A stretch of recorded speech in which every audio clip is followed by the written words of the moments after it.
2025, ano de plantar e de colher. Amém. Desde que Deus colocou esse tema no nosso coração, irmãos, e nós começamos no dia 1º, orando por todos os meses do ano, de 1 ao 12, né, cada dia por um mês, nós estamos falando sobre plantar e colher, e tudo começa com uma semente. Tudo começa com uma semente. Eu disse hoje de manhã, os 50 anos que estamos juntos, 42 de casados, começaram com uma semente de amizade, que a gente conviveu por um ano, uma amizade muito sincera, muito agradável, mas sem nenhuma intenção. A gente fala disso com sinceridade hoje. Não, você estava de olho em mim? Não, gostava da sua amizade, e vice-versa. Entre vários amigos na igreja, a gente se encaixou, a gente se encontrava, a gente só fazia os programas juntos, as festas de jovens, os cultos festivos, só íamos juntos. Havia uma semente de amizade no nosso coração que estava prosperando debaixo da terra, até que nos descobrimos, não, isso é mais do que amizade, isso é amor. E aí namoramos 7 anos, não recomendado para ninguém. 1 ano é suficiente para você descobrir se a pessoa é a pessoa certa para você. Alguém aqui namorou mais de 7 anos? 8. Hã? Não, namoro, só de namoro. O Nelson namorou 8, ali quanto? 8? Francamente. Hã? Mas a gente não recomenda porque se desgasta, e a vida que você poderia estar desfrutando juntos, como casados, você está como namorado, com limitações, senão acaba pecando. E aí, namorou 1 ano, descobriu, é de Deus, amém, casa. Não é, irmão, sai fora, libera, para que o coração não fique comprometido e depois você magoe mais uma pessoa, quando 6, 7 anos depois desmanchar. Então, nosso caso, uma semente de 1 ano de amizade que virou amor. Aí nós namoramos 7 anos e já estamos casados há 42, são 50 anos convivendo. E o melhor de tudo na vida é você se casar com o seu melhor amigo. É o melhor de tudo. Porque aí, se é o seu melhor amigo, você quer estar com ele. Não sei, aí vem essa história, o amor já não é o mesmo e tal. Mas a amizade é o seu melhor amigo, você continua. Então eu não quero estar em lugar nenhum sem ela, que é minha melhor amiga. Então, isso valoriza o relacionamento, mas começa com uma semente. Tudo começa com uma semente. A gente está falando sobre isso. E às vezes esse é o ano que Deus quer semear no seu coração uma semente de empreendedorismo, para você que é, por exemplo, funcionário de alguém, se torne dono do seu próprio negócio. Como é que isso começa? Com uma semente, uma mensagem como essa de manhã. E você ouve a palavra e você começa a notar, realmente, eu posso fazer isso. O que está no seu coração? Eu oro para que essa palavra de hoje também te desperte quanto a isso. Vamos para o texto de Mateus capítulo 13, que é o único texto dos 4 evangelhos que fala sobre essas parábolas da semente. Semana passada nós falamos sobre a parábola dos solos, né? O semeador saiu a semear, e aí o primeiro solo era chão batido, semente caiu, os pássaros levaram, falando do inimigo que rouba a mensagem.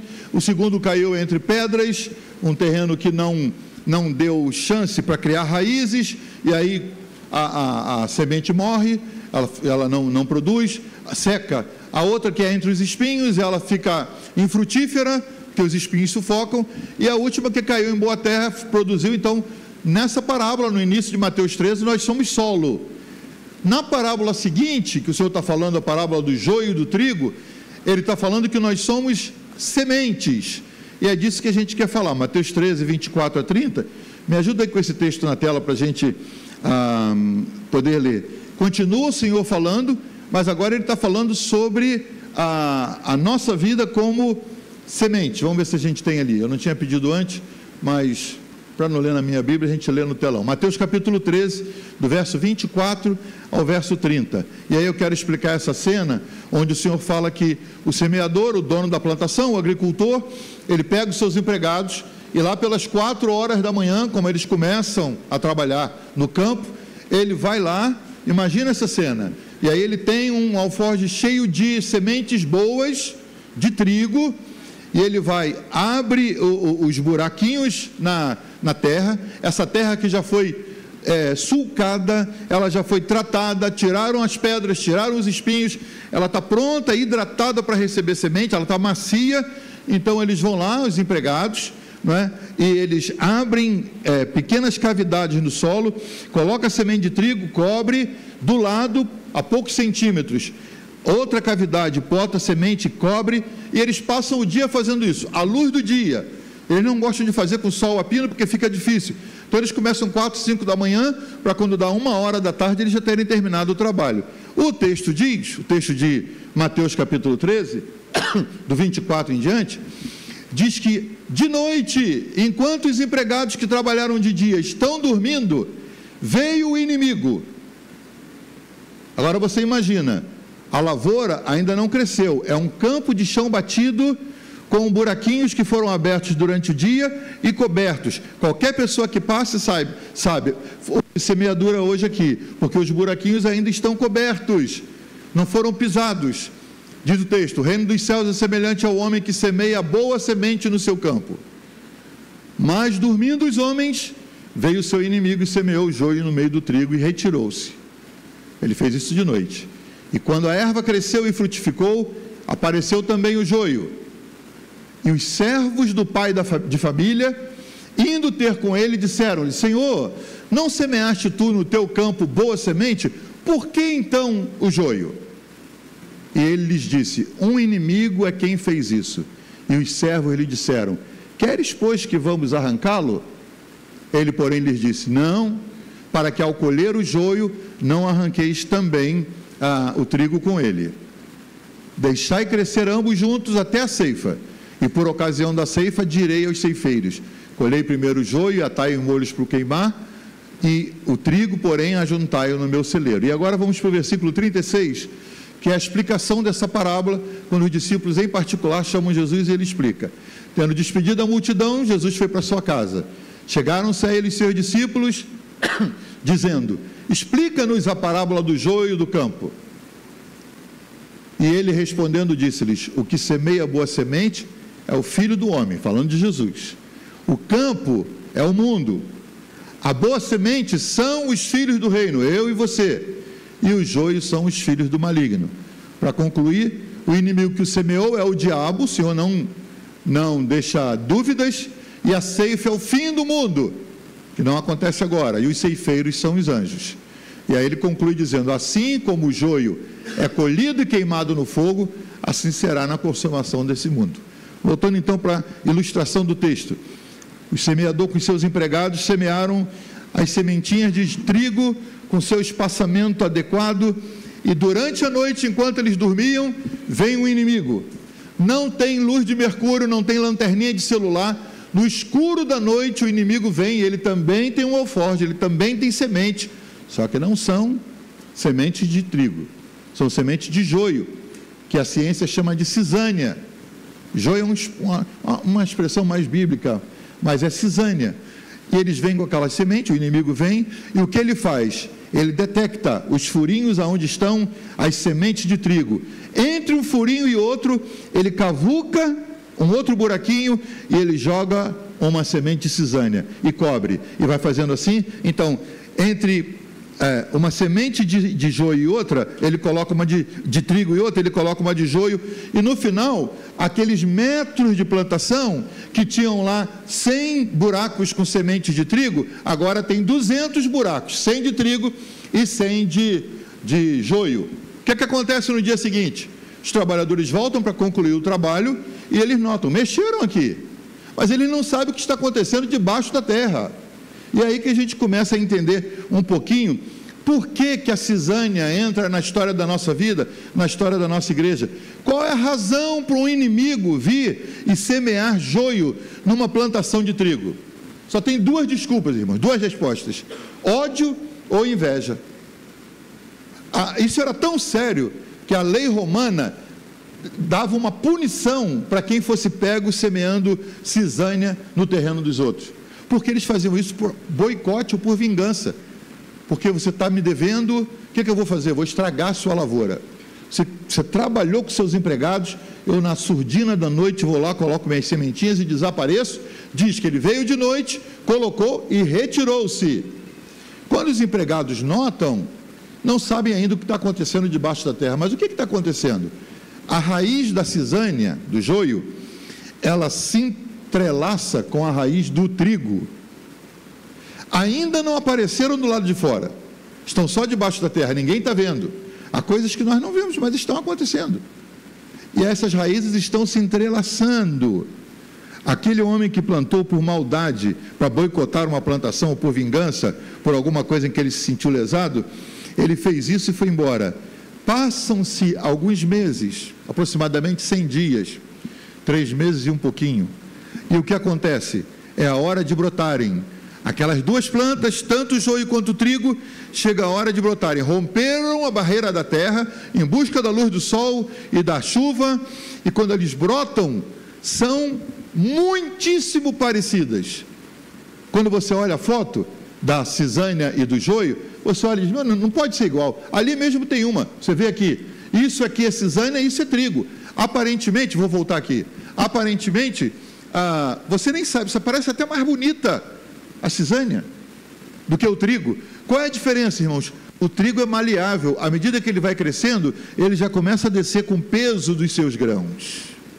A cisânia é altiva, porque o grão dela não é graúdo, então ela vai crescendo altiva, mas as raízes estão entrelaçadas. E aí, quando começa a acontecer de crescerem, os plantadores chamam o dono e dizem, olha, alguém plantou isso aqui que nós não plantamos isso. Da onde veio essa cisânia? O que é cisânia, irmão? Cisânia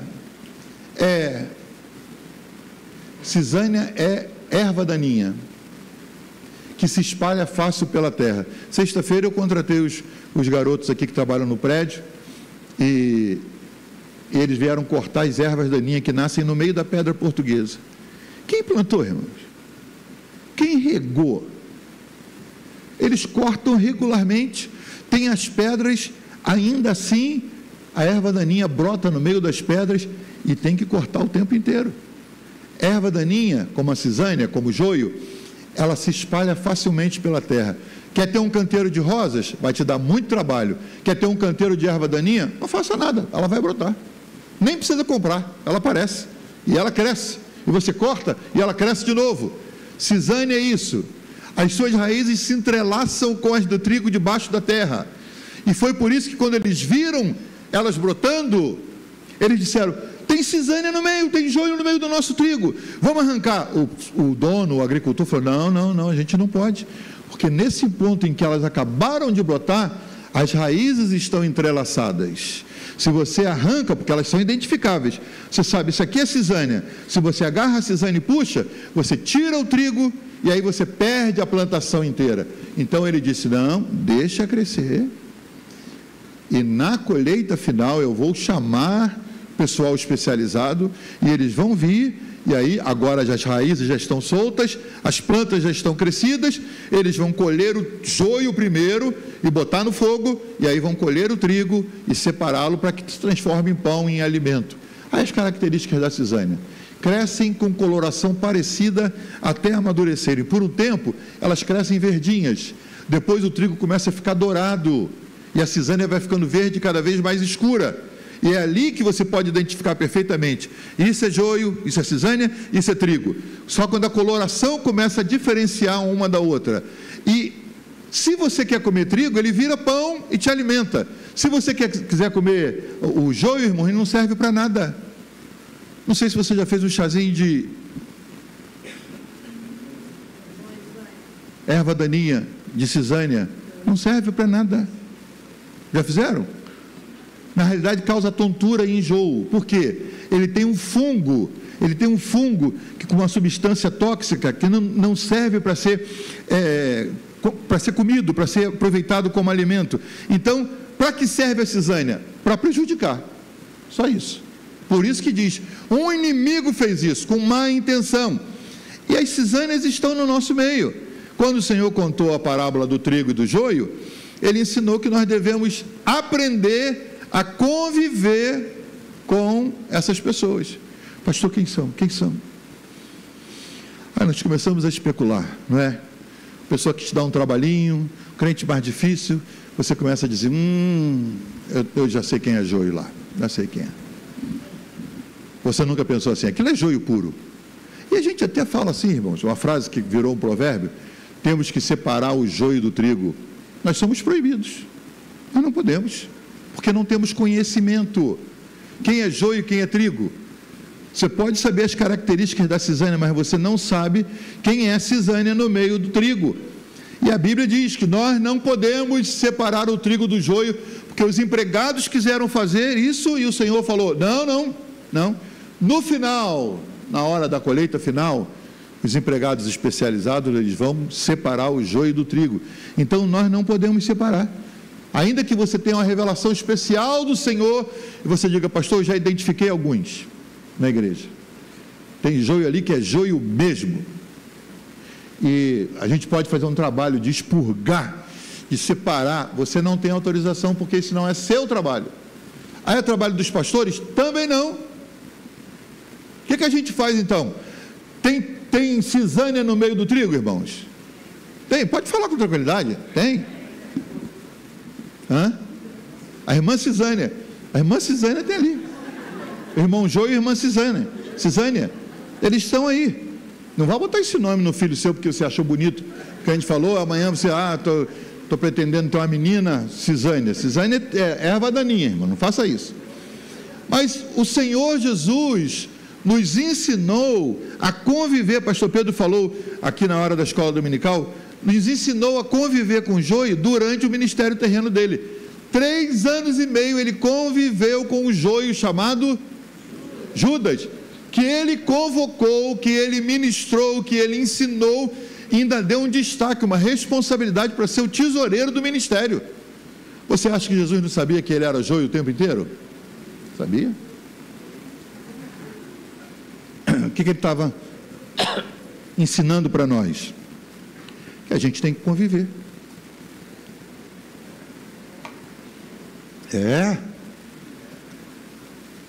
Diz assim, é complicado. Isso é um americano amigo meu que ele disse que quando os brasileiros falam uma frase para ele que ele não entende, ele já aprendeu, ele fala, é complicado, porque parece que você está dando atenção, mas você nem entendeu o que está falando. Jesus ensinou, irmãos, sabia que Judas era falso, ladrão, traidor, mas o manteve no colegiado apostólico até o final. O que aconteceu no final? O joio se queimou, o joio se arrancou e se arrebentou sozinho. Não é missão nossa estar aí diagnosticando quem é joio, quem é trigo e estar arrancando do meio. Paulo disse a respeito dessas pessoas, não irão, porém, avante, porque a todos será manifesto o seu desvario, sua loucura, sua insanidade, mas os homens maus e enganadores irão de mal para pior, enganando e sendo enganados. Paulo dá algumas características. O joio no meio do trigo, ele acaba enganando, mas ele também se engana, porque nem sabe que ele é joio.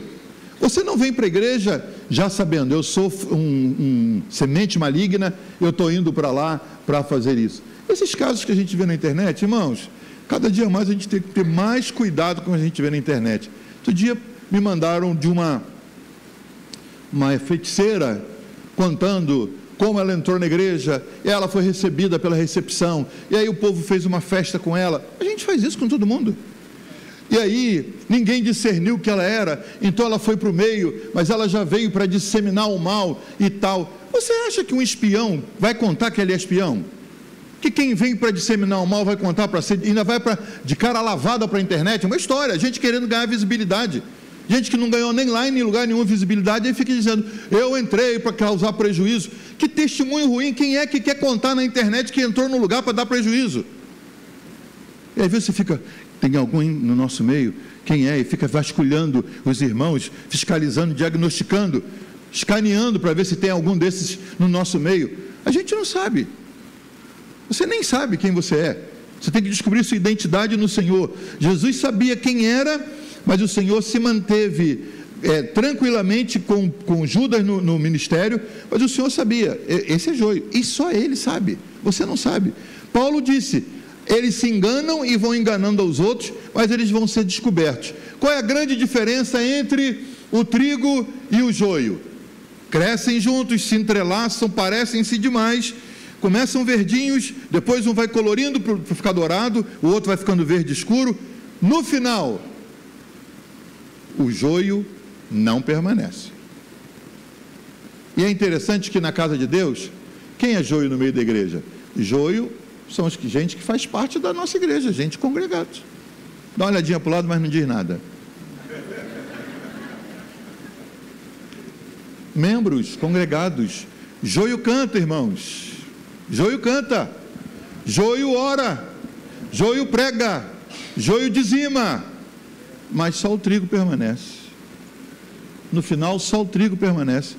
Então você não tem que se preocupar, eu não sei como é que vai ser. No final, o Senhor cuida de tudo, Ele sabe como fazer, e no final, o Senhor vai diferenciar quem é quem. E no meio da igreja, uma das maiores dificuldades é saber como apacentar, como administrar e como manter bom relacionamento com crentes que são joios, apesar da gente não saber que eles são. A Bíblia chama de crentes infiéis. Fazem parte da igreja, são membros, estão dentro das Escrituras, né? Estão catalogados nas Escrituras, mas o nosso trabalho, a nossa missão difícil é essa. Como líderes, como a gente administra? Pediu uma visita, vamos fazer uma reunião pastoral. É joio ou trigo? Para a gente saber se visita ou não. Nós não sabemos, nós não temos essa capacidade. Precisou de visita? A gente visita. Precisa de oração? A gente ora. No ministério pastoral a gente tem que apacentar, administrar, e você, como servo de Deus, como parte do corpo de Cristo, você tem que manter bom relacionamento com todos, já que você não sabe quem é joio e quem é trigo. Pergunta difícil: o que podemos fazer então? Vigiar para que o inimigo não tenha liberdade no nosso campo. Por que o joio foi semeado na lavoura de trigo? Jesus explicou. Porque enquanto dormiam, o inimigo semeou o joio. Isso fala de vigilância, vigiar para que o inimigo não tenha mais liberdade no nosso campo. Na parábola o Senhor ensinou isso: dormindo os homens, veio o seu inimigo, semeou o joio no meio do trigo e se retirou. O inimigo é o diabo, disse Jesus. Então, quando a gente não vigia, e é por isso que é tão importante mantermos vigilância, quando a gente não vigia, o inimigo vem e semeia joio. Em todas as áreas da nossa vida, não apenas na nossa igreja. Adão não vigiou, irmãos. E quando o Senhor colocou Adão como responsável pelo jardim, Ele não dividiu com Eva essa responsabilidade. Eva nem existia quando o Senhor deu a Adão as responsabilidades. E quando deu Eva de presente para Adão, o Senhor falou: é responsabilidade sua. Mas o jardineiro fugiu da responsabilidade. Eva acabou conversando com a serpente, em vez de estar conversando com o Senhor ou com o seu marido. E porque Adão não vigiou, o inimigo semeou o joio no coração de Eva. Alô, maridos, que trabalho de vigilância você está fazendo com o que sua esposa recebe? Lá em casa a gente se vigia, irmão. O que você está vendo aí no Instagram, amor? Não é assim? Estamos deitadinhos já, e aí eu vejo a luzinha do celular. O que você está vendo no Instagram essa hora, amor? Tem que vigiar para ver se o inimigo não está semeando alguma coisa, não é? E você já viu como é que é na internet agora, não é? Você está conversando e diz assim: preciso comprar um liquidificador novo. Quando tu abre teu celular, sem propaganda de liquidificador, né? Logaritmos que fala? Algoritmos já captaram, já estão te mandando mensagem. Eu queria um dia conhecer Aruba. Irmãos, amanhã você tem todos os planos de viagem para Aruba. Você não precisa procurar. Qualquer coisa que seu coração sonde, você abre a boca e fale, você vai ter um companheiro no celular para te ajudar e administrar esse seu pensamento. Isso pode ser bom ou isso pode ser ruim. Você tem que estar vigiando o tempo inteiro. Então, Adão, por não vigiar, permitiu que o joio fosse semeado no coração de Eva. Isso trouxe um estrago para todos nós. Davi não vigiou e o inimigo semeou o caos no meio da sua família. Você tem a obrigação de vigiar. Falou o pastor Érico isso aqui. Você é pai de adolescente? Eu falo com ele, ele diz que não quer ir. Quem é o pai da casa, irmão? Quem que alimenta? Quem paga a escola? Quem carrega no carro? Você tem direito diante de Deus e da lei, é sua responsabilidade. A hora que seu filho for preso, é você que vai ser chamado, porque ele é sua responsabilidade. Então, se é sua responsabilidade, para a igreja, estudar a palavra. Quanto tempo de televisão? 3 horas, desliga agora vamos orar um pouco. Não é mandar ele fazer um negócio que ele não vê você fazer. Vamos orar comigo, vamos ler a palavra. Amanhece o dia, abre o devocional, abre a Bíblia, compra um devocional, tem ali na recepção, gasta 50 ou 100 reais, é um investimento para o ano inteiro. De manhã abre lá, qual é o devocional do dia? Lê com ele, até que ele pega o hábito e ele começa a ler por conta própria. Como é que isso acontece? Você vigiando para que o joio não seja semeado dentro da sua casa. As crianças vão aprendendo os palavrões, vão aprendendo as más práticas, vão aprendendo a passar a perna uns nos outros. A gente vive numa cultura malignizada, irmãos. A nossa cultura está tão ruim que passar a perna nos outros é ser esperto. Os garotos se gabam, dizem, tu viu o que eu fiz, cara? Entrei pela porta de trás e saí e não paguei. Isso aí é uma façanha, entendeu? Quando na realidade isso aí é uma penalidade, é uma ilegalidade. Você fez alguma coisa contra a lei. E às vezes a gente elogia, às vezes a gente deixa passar. Eu lembro um dia que fui buscar um garoto na escola, e com o pai dele, que ele tinha entrado numa briga, e a hora que ele entrou no carro, ele estava meio machucadinho, já era um adolescente, e aí o pai falou, que isso, meu filho? Como é que você está? Você entrou numa briga? Ele falou, mas vai ver a cara do outro menino. Ralei a cara dele no asfalto. Aí o pai falou, esse menino não é fácil não. Eu falei, é um bandido, está criando um bandido, está criando um criminoso, que se gabou que o garoto saiu na melhor, dando prejuízo para o outro garoto. Irmãos, a gente tem que vigiar para a Cisânia não entrar em casa. A hora que ele contar uma façanha que você vê uma ilegalidade, fecha essa cara, rapaz, que você fez alguma coisa bonita, vai pedir perdão a Deus, pegou alguma coisa dos outros, vai lá devolver. Isso é impedir que a cisânia seja semeada no quintal da sua casa, para que amanhã, quando você procure o trigo, você não consiga fazer o pão porque tem joio no meio. Alguém diz amém? Amém. Sempre vai haver joio no nosso meio, irmão. Não tem jeito, mas a gente tem que vigiar. Davi não vigiou e o inimigo semeou o caos no meio da sua família. Quando é que o joio se alastra? Quando o discipulado é negligenciado por os novos convertidos. O que a gente tem discipulado aqui, irmãos?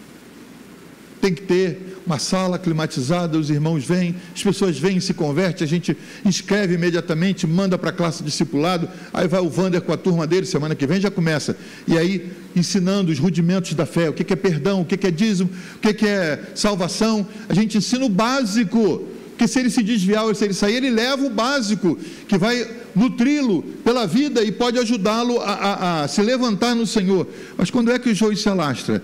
Quando o discipulado é negligenciado por novos convertidos. Não, isso aí ele aprende no dia a dia, O joio se alastra quando a igreja ignora o ensino da palavra de Deus. Eu me orgulho dessa igreja. Você vê numa sessão de anúncios aqui, tem Seminário Sião, tem escola bíblica dominical, tem curso de discipulado, tem uma série de atividades onde você pode crescer na palavra. Só não cresce quem não quer. Quer ficar um crente raquítico, sempre tropeçando, sempre falando abobrinhas, sempre acreditando em heresias, sempre vendo coisas na internet dizendo, isso aqui é ou não é? O que está te faltando? Está te faltando amor à palavra de Deus, ao ensino da palavra de Deus. Quando a igreja ignora o ensino, o joio se alastra. Quando eu, como indivíduo, menosprezo minha comunhão com Deus, o joio se alastra. Vou voltar a falar do devocional. A gente está sempre batendo nessa tecla. Como é que você começa o dia? Se você é membro dessa igreja, se você é um servo de Deus, como é que você começa o dia? De joelho em oração. Foi lá no banheiro, esvaziou a bexiga, volta, cai de joelhos e ora 5 minutos que seja, para botar o seu dia alinhado, como uma orquestra que antes de se apresentar, ela tem que afinar os instrumentos. Afine o seu dia em oração de manhã. Pastor, não tenho 30 minutos de manhã, tem 5, é uma afinação mais rápida, mas você pelo menos coloca o dia em alinhamento, porque aí você vai ligar suas anteninhas, vai tirar a poeira ou a neve que caiu nas antenas, para que quando o Senhor disser assim, não sai de casa hoje, você não fique dependendo de horóscopo, como era no passado. Está com tudo pronto, vai ver o horóscopo, dia ruim para negócio, não vou sair mais. Não, você não precisa disso, você tem a palavra, irmão. Você tem o Espírito Santo que se comunica com você. Vai sair de manhã, tem que assinar um negócio, está tudo certo, vai dar uma entrada de 200 mil numa propriedade, num imóvel, tem tem o dinheiro e tem a pessoa, está tudo certo. Orou de manhã, o Senhor diz, não assina. O que é? Não assina. Não assina. O Espírito Santo comunica. Se você tem comunicação com Ele, se você tem as antenas ligadas, se você não menospreza a comunhão com Deus, o joio não entra. Aí você vai lá, cancela o negócio, a pessoa, o que é isso? Estava tudo certo. Pois é, rapaz, mas eu estou precisando de paz para assinar, hoje eu não amanheci sentindo, vamos adiar para amanhã. No dia seguinte você descobre que era uma furada, você estava entrando num negócio que não deveria, aí você sai abençoado, por quê? Porque você mantém sua comunhão com Deus. Eu já contei aqui de um empresário que frequentava a nossa igreja, ele era campeão de MMA, e ele estava comprando uma rede de academias, tudo certo. E aí num culto caseiro, num pequeno grupo, eu entrei no grupo caseiro, fui na direção dele assim, antes que eu prestasse atenção, eu disse para ele assim, não assina esse negócio. Ele, oi? Eu falei, não assina. Ele, que negócio? Eu falei, não sei, isso aí já é sua parte, estou falando da minha, não assina. Aí passou a reunião, quando acabou ele falou, pastor, eu estou indo amanhã assinar com outro cara famoso, uma rede de academias que eu estou comprando, e eu falei, bem, agora é contigo, meu filho, ora a Deus, pede a Deus se eu estou sendo equivocado naquilo que eu estou falando, ou se é para você dar um tempo. Aí ele tomou coragem, ligou para o homem e disse, eu não vou assinar. Não contou o que aconteceu, mas disse, eu não vou assinar, eu estou pensando se é o melhor negócio, deixa eu pensar um pouquinho. Passa uns dias, o cara chama ele de novo e diz, olha, você está afim do negócio? Sim. Eu tiro a metade do preço para você pegar esse negócio. Comprou pela metade, irmão, nem deu oferta, mas comprou pela metade do que ia pagar. Por quê? Porque sintonizou, ouviu a palavra, esperou um pouquinho e o negócio melhorou. Não caia para cima daquilo que está diante de você, como se fosse a última oportunidade da terra, porque você tem um Espírito Santo que se comunica, e o inimigo pode estar querendo botar joio na sua plantação. Não deixe, vigie, para que você possa impedir que o joio se alastre. Alguém diz amém? Amém. Se nós dormirmos, o joio será reduzido, se nós dormirmos menos, o joio será reduzido, e o trigo vai aumentar. A igreja não pode dormir, a igreja tem que vigiar, para que o trigo cresça no campo. Qual é a função da igreja? A função da liderança da igreja? Difícil a nossa função. Sua função é amá-los. Nossa função é amá-los. Mesmo que eu saiba que ele é joio, primeiro, você não sabe. Segundo, ainda que ele pareça joio, sua função é amar. Nossa função é amar. Amar com sinceridade, amar sem hipocrisia, amar com amor não fingido, como disse Paulo aos Romanos. E a gente não pode ignorar as necessidades daqueles que parecem joio, nem tampouco menosprezar sua companhia. Queridos, o último refúgio da terra, onde você pode sentir o amor de Deus, é dentro da casa de Deus. Vão querer te passar para trás no mercado, do transporte, nas negociações, na escola, onde você for. Na casa de Deus, você tem obrigação de ministrar amor e receber amor. E você não está aqui para sair diagnosticando quem é joio, quem é trigo. Você tem que amar a todas as pessoas. Amém? Amém. E aí uma pergunta para a gente concluir, você pode ficar de pé. É possível, inclusive depois do que o pastor Pedro falou aqui na escola, é possível que o joio venha a se transformar em trigo? Botanicamente falando, agronomicamente falando, uma planta que nasceu de uma semente de erva daninha, ela pode se transformar em trigo e virar pão? Humanamente falando, pode, irmãos? Não, não pode, não pode. Mas como servos de Deus que conhecem o Deus a quem servem, nós temos que mudar de nível e entender o que diz o texto de Mateus 19, 26. Aos homens é impossível, mas para Deus tudo é possível. Até aquela pessoinha que você olha e diz assim, aquele ser humaninho ali, aquilo é joio da cabeça aos pés. Aquilo é joio. Pastor, aquilo nem é joio, aquilo é cisanha pura. Serve para nada, não serve para um caldo. Aquilo só dá tontura e enjoo. Mas como você não tem certeza se é joio ou trigo, seu dever é amar e orar para que Deus conclua a obra dele na vida dessa pessoa. A Bíblia diz assim: aquele que começou a boa obra é fiel para completá-la. E eu queria me agarrar a esse texto para nós terminarmos essa reunião. Aos homens é impossível, mas a Deus tudo é impossível. Pode ser que você hoje aqui conosco esteja ouvindo essa palavra, pensou no empreendedorismo, pensou no joio e no trigo, pensou até em comprar uma terra para fazer plantação, mas você se esbarra na impossibilidade dos seus limites. Eu queria, mas não consigo. Eu gostaria, eu tenho até a ideia, mas essa manhã, esse início de tarde, eu queria te convocar para meditar nesse texto.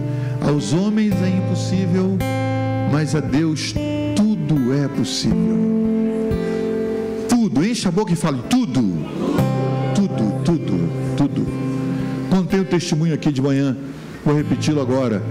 Coisas que a gente não imagina e Deus nos impulsiona a fazer.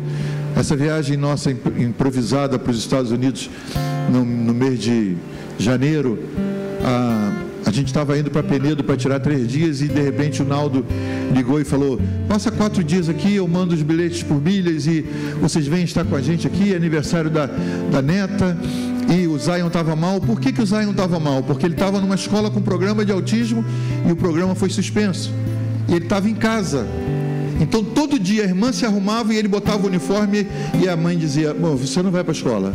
E para dizer isso para um autista que quer ir para a escola, ele dizia: por que eu não vou? Você não vai. E ele chorava, esperneava, e aí botava para falar com a avó, que ele é apaixonado pela avó. Então ele falou: vem que aí você consola um pouquinho o Zion também. Nós fomos para ficar 4 dias, acabei pegando aquela desgraça